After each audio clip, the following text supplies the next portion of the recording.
Dear students, welcome to week number 16, lecture 31 and 32।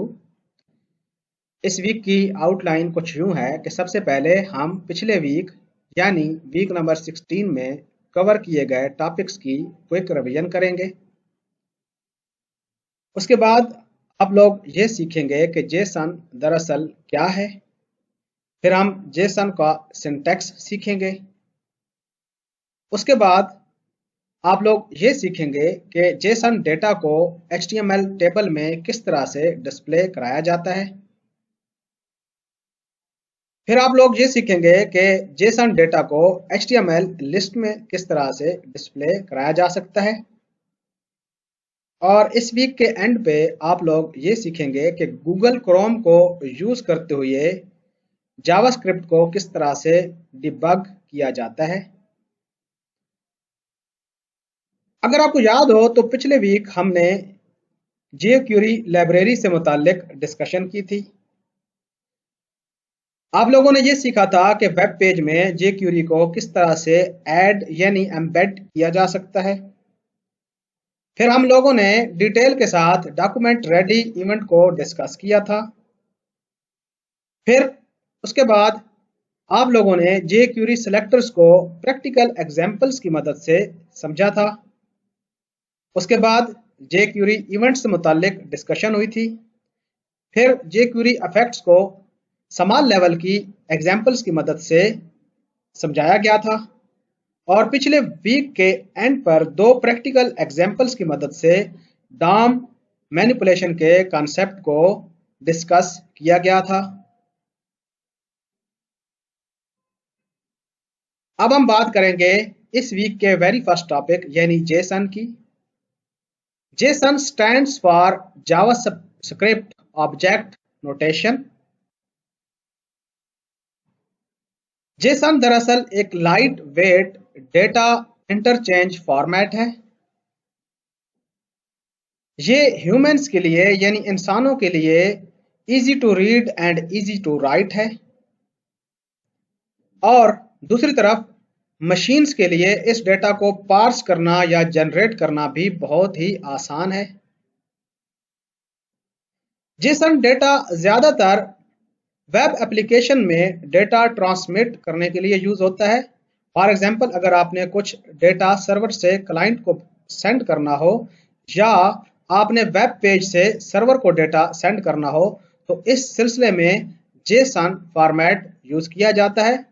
ज़ाहिर है हमने सर्वर साइड प्रोग्रामिंग के मुतालिक अभी कुछ नहीं पढ़ा, इसलिए ये बातें हो सकता है आपको कुछ अजीब सी महसूस हो रही हों, लेकिन अपनी आसानी के लिए आप ये समझ लें कि एक मशीन से दूसरी मशीन तक डेटा ट्रांसमिट करने के लिए जो सबसे बेहतरीन फॉर्मेट आजकल यूज हो रहा है वो है जेसन डेटा। अगर जेसन का सिंटैक्स तकरीबन जावास्क्रिप्ट ऑब्जेक्ट लिटरल की तरह है, लेकिन ये दोनों मुख्तलिफ चीज़ें हैं। जेसन दरअसल टेक्स्ट की सूरत में मौजूद होती है और जेसन डेटा को आप जावास्क्रिप्ट के अलावा दूसरे प्रोग्रामिंग एनवायरनमेंट में भी यूज कर सकते हैं। अब हम बात करेंगे जेसन सिंटैक्स की। Jason data name value pairs की सूरत में लिखा जाता है। नेम वैल्यू पेयर एक फील्ड नेम पर मुश्तमिल होता है जो कि डबल कोट्स में लिखा जाता है। उसके बाद एक कॉलन आता है और उसके बाद वैल्यू मौजूद होती है, जैसा कि इस एग्जांपल में आप देख रहे हैं। यहाँ पर एक फील्ड है, हमने उसका नाम नेम रखा हुआ है, और ये जो की है आप देख सकते हैं डबल कोट्स में है। ये जावास्क्रिप्ट ऑब्जेक्ट लिटरल से मुख्तलिफ है। जेसन में की भी डबल कोट्स में लिखी जाती है। उसके बाद आप देख रहे हैं यहाँ पर कोलन मौजूद है और उसके बाद एक स्ट्रिंग वैल्यू है जो कि एक नाम मौजूद है अली। और यहां से आप इस बात का अंदाजा लगा सकते हैं कि JSON format almost JavaScript object जैसा ही होता है, लेकिन जैसा कि मैंने अभी आपको बताया है कि जेसन की must be string which should be written within double quotes. अभी आप यहां पर देख सकते हैं हमारे पास एक वेरिएबल है टेक्स्ट, और इस वेरिएबल की वैल्यू स्ट्रिंग डेटा है। ये देखिए सिंगल कोट में हमने ये टेक्सचुअल डेटा लिखा हुआ है। यहाँ से भी आप अंदाजा लगा सकते हैं कि जेसन का डेटा स्ट्रिंग डेटा होता है, जावास्क्रिप्ट ऑब्जेक्ट की तरह से नहीं होता। और यहाँ पर 3 कीज मौजूद हैं, नेम, एज, सिटी। ये तीनों कीज डबल कोट्स में मौजूद हैं। जावास्क्रिप्ट ऑब्जेक्ट, अगर आपने मेरा वो वाला वीडियो लेक्चर देखा हो तो उसमें आपने ये नोट किया होगा कि की डबल कोट्स के बगैर होती है, लेकिन जेसन में की डबल कोट्स में होती है। और यहाँ पर इस नेम की वैल्यू एक स्ट्रिंग है अली। यहाँ पर इसकी एज के अगेंस्ट एक नंबर मौजूद है, डबल कोट्स के बगैर ये वाली वैल्यू मौजूद है 33। उसके बाद हमारे पास की है सिटी डबल कोट्स में, जबकि हमारे पास जो वैल्यू है वो भी डबल कोट्स में है, यानी ये वैल्यू भी स्ट्रिंग ही है।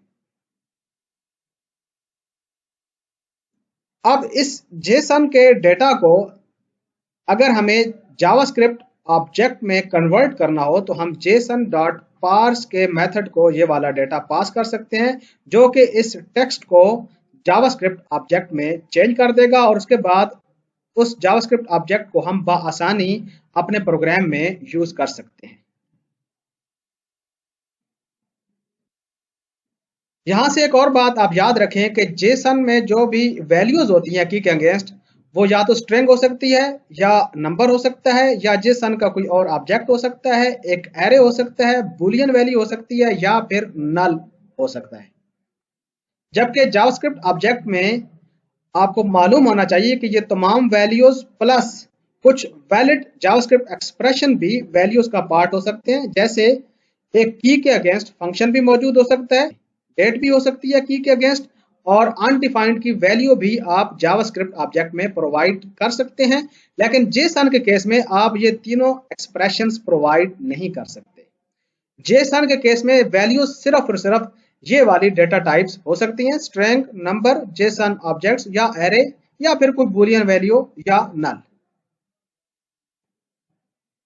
अब अगर हमें जावास्क्रिप्ट ऑब्जेक्ट को जेसन में कन्वर्ट करना हो तो उसके लिए एक बिल्ट इन मेथड या function Jason dot stringify use कर सकते हैं, जिसकी मदद से आप उस ऑब्जेक्ट को जेसन फॉर्मेट में चेंज कर सकेंगे और आपका वो ऑब्जेक्ट जेसन स्ट्रिंग बन जाएगा। इन तमाम बातों को हम प्रैक्टिकल एग्जाम्पल की मदद से समझने की कोशिश करते हैं। हमारे पास ये वेब पेज मौजूद है, इसको हम ओपन करते हैं नोटपैड की मदद से। और यहाँ पर आपने देखा है कि हमारे पास HTML, हेड, स्क्रिप्ट और बॉडी के टैग्स मौजूद हैं। यहाँ पर स्क्रिप्ट में हम सबसे पहले जेसन का सिंटैक्स लिखेंगे और फिर उसको जावास्क्रिप्ट ऑब्जेक्ट में कन्वर्ट करके उसको अपने प्रोग्राम में यूज करने की कोशिश करेंगे। यहाँ पर हमने लिखा let text is assign to, और सिंगल कोट में हमने जेसन सिंटैक्स को यूज किया और की वैल्यू को डिफाइन किया। लेट से हमारे पास ये की है नेम, और उसके बाद हमने कॉलन, और उसके बाद हमारे पास जो वैल्यू है वो है Ali Khan.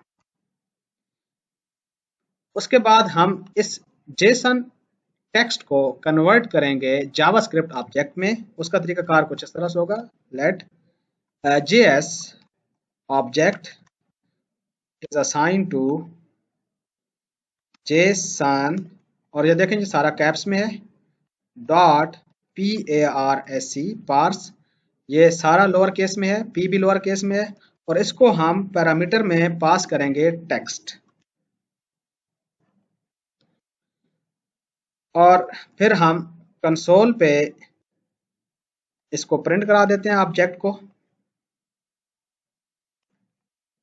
JS object, control S। अब हम इस पेज को रन करेंगे, F12 की को प्रेस किया, और यहाँ पर कंसोल में आप देख सकते हैं कि हमारे पास ऑब्जेक्ट मौजूद है और इसमें की नेम है, और ये की देखें डबल कोट्स के बगैर है क्योंकि हमने इसको आप जावास्क्रिप्ट ऑब्जेक्ट में कन्वर्ट कर दिया, और उसके अगेंस्ट जो वैल्यू मौजूद है वो है अली खान। अब लेट से हम एक की और ऐड करते हैं, एज, और उसके अगेंस्ट लेट से हमने लिखा 39, कंट्रोल S। अब हमने इस पेज को रिफ्रेश किया और अब आप देख सकते हैं इस ऑब्जेक्ट में 2 कीज मौजूद हैं, नेम की और एज की। नेम के अगेंस्ट अली खान मौजूद है, एज के अगेंस्ट 39 मौजूद है। और ये आपने नोट किया होगा, ये हमारे पास स्ट्रिंग डेटा है, इसको हमने कामयाबी से इस मेथड को यूज करते हुए, इस फंक्शन को यूज करते हुए जेसन पार्स का हमने जावास्क्रिप्ट ऑब्जेक्ट में कन्वर्ट कर लिया है। और अब हम अगर हम चाहें तो इसकी कीज को 1 बाय 1 भी एक्सेस कर सकते हैं। फॉर एग्जांपल यहाँ पर हम लिखते हैं document dot right JS object dot name, control S किया। अब हमने पेज को रिफ्रेश किया और आप देख सकते हैं नाम यहाँ पर भी मौजूद है। हम एक एक की को भी यहाँ पर अब एक्सेस कर सकते हैं, क्योंकि हमने इस टेक्स्ट को जो कि जेसन फॉर्मेट में था, इस स्ट्रिंग डेटा को हमने जावास्क्रिप्ट ऑब्जेक्ट में कन्वर्ट किया है और अब हम इसको 1 बाय 1 एक्सेस कर रहे हैं। इसी तरह अगर हम चाहें तो हम एज को भी एक्सेस कर सकते हैं। यहाँ पर हमने लिखा एज और हम यहाँ पर br का टैग भी यूज कर लेते हैं लाइन ब्रेक करने के लिए। कंट्रोल एस, पेज को रिफ्रेश किया, ये देखें अली खान और एज में 39 मौजूद है और कंसोल पे भी ये चीजें लॉग हो रही हैं। अब अगर हम ये चाहें कि जेएस ऑब्जेक्ट को यानी जावास्क्रिप्ट ऑब्जेक्ट को दोबारा से जेसन टेक्स्ट में कन्वर्ट करना है, तो उसके लिए जेसन डॉट स्ट्रिंगिफाई का मेथड या फंक्शन यूज किया जा सकता है। वो कुछ इस तरह से होगा, let JSON text is assigned to json.stringify और इसमें हम पास करेंगे जेएस ऑब्जेक्ट को, कंट्रोल वी, और यहाँ पर हम राइट कर देंगे इस ऑब्जेक्ट को वेब पेज पर।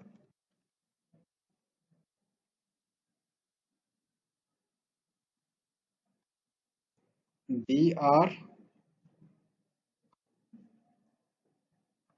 Jason text, control S, page को रिफ्रेश किया और अब यहाँ पर आप देख सकते हैं कि आपने जावास्क्रिप्ट ऑब्जेक्ट को स्ट्रिंगिफाई का मेथड यूज करते हुए कामयाबी से दोबारा जेसन स्ट्रिंग में कन्वर्ट कर दिया है। और ये देख सकते हैं आप यहाँ पर जो कीज हैं ये भी डबल कोट्स में मौजूद हैं। डियर स्टूडेंट्स, मुझे उम्मीद है कि आपको जेसन सिंटैक्स और जेसन डेटा से मुतल्लिक ये तमाम कॉन्सेप्ट्स बहुत अच्छी तरह से समझ आ गए होंगे। इसके साथ ही हमारा ये वाला वीडियो लेक्चर ख़त्म हुआ। Stay blessed.